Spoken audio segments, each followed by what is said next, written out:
प्रभु आप लोगों के साथ हो और आपकी आत्मा के साथ। संत मत्ती के अनुसार पवित्र सुसमाचार। हे प्रभु तेरी महिमा हो।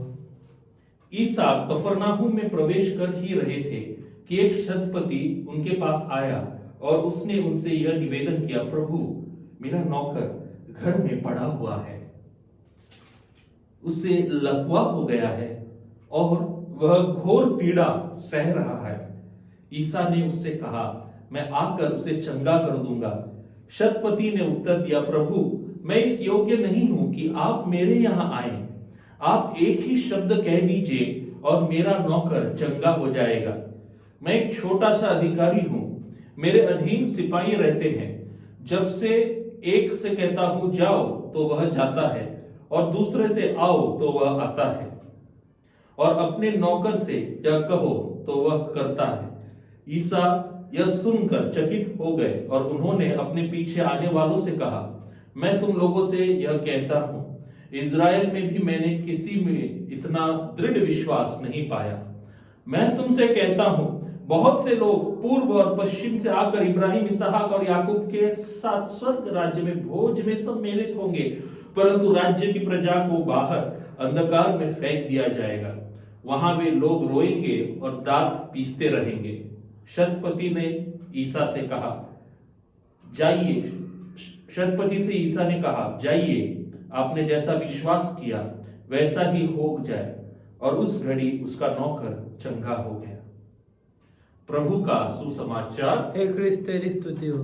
क्रिस्त में मेरे प्रिय भाई और बहनों, आज का यह सुसमाचार समझने के लिए शतपति कौन था यह समझना जरूरी है। शत इस शब्द का अर्थ है 100। पति, शताधिपति यानी 100 लोगों का अधिपति, 100 सैनिकों का अधिपति, यानी ये शताब्दी के अधीन 100 सैनिक थे।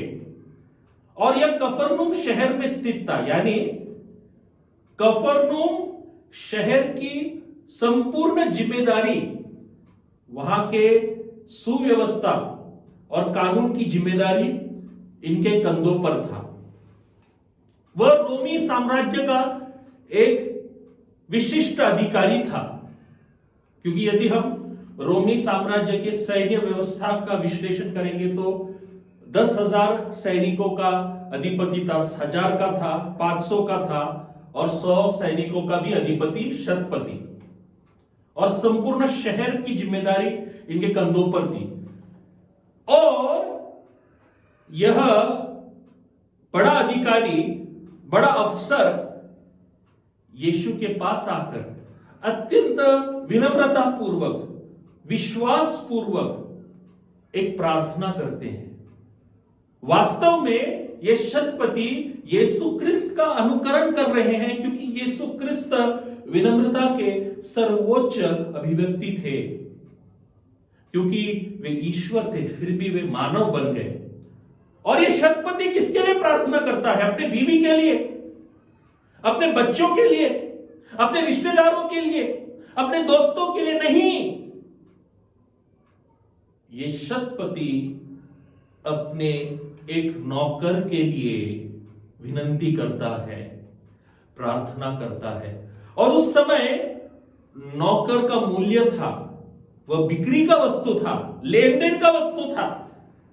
फिर भी देखिए, अत्यंत विनम्र होकर वे यीशु के सामने आते हैं और यीशु उनके नौकर को चंगा करता है।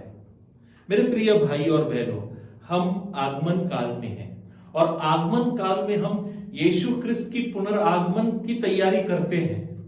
क्या हमारा हृदय वास्तव में यह तैयारी के लिए सुसज्ज है, तैयार है? क्या हमारा हृदय विश्वास और विनम्रता से परिपूरित है? इस प्रश्न पर मनन करें। आमीन।